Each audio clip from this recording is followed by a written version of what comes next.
कृष्णाय वासुदेवाय हरे परमात्मने प्रणेत क्लेशनाशाय गोविंदाय नमो नमः। हरे कृष्ण कृष्ण कृष्ण हरे हरे, हरे राम राम राम हरे हरे।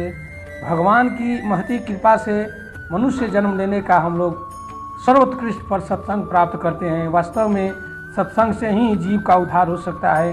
देखिए, हम लोग भगवान के अंश हैं।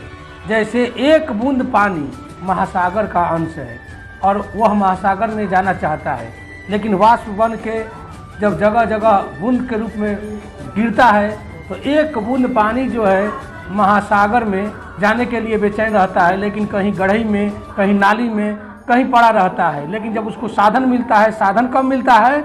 जब बारिश होता है और पूरा बाढ़ आता है। जब पानी, एक बूंद पानी जब पूरे जल के साथ जब संपर्क हो जाता है तो वो चल देता है, और जल चल देता है तो जाकर सागर में ही स्थिर होता है, और सागर में ही उसका स्थान है, और सागर में जाकर स्थिर हो जाता है। उसी तरह हम एक परमात्मा का अंश है और हम लोग भगवान को प्राप्ति करना चाहते हैं, लेकिन कहीं पड़ जाते हैं अव्यवहारिक में, व्यवहार में, माया में, मोह में, काम में, इच्छा में पड़ जाता है तो भगवान को समझ नहीं पाता। लेकिन जब उसको भगवान को समझने के लिए जब सत्संग मिलता है, भगवान की कृपा प्राप्त होता है, तो सत्संग मिलता है और भगवान का कथा मिलता है, तो यह प्राणी भगवान को पाने के लिए बेचैन हो जाता है और भगवान को प्राप्त करके ही यह स्थिर होता है। प्रत्येक जीव भगवान को प्राप्त करने का अधिकारी है, लेकिन एक बूंद पानी की तरह नाली में पड़ा हुआ है। केवल साधन, जैसे ही साधन मिलता है, साधन सत्संग रूपी साधन मिलता है, वैसे ही वह भगवान को प्राप्त करने के लिए बेचैन होता है